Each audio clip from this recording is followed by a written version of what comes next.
نبئ عبادي أني أنا الغفور الرحيم وأن عذابي هو العذاب الأليم. ونبئهم عن ضيف إبراهيم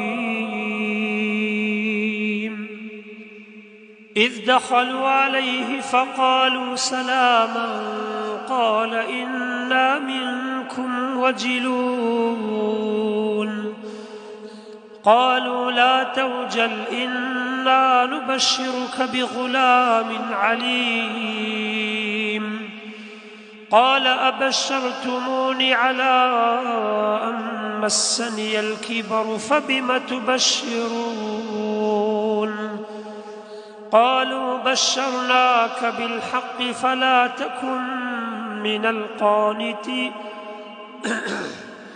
قالوا بشرناك بالحق فلا تكن من القانطين. قال ومن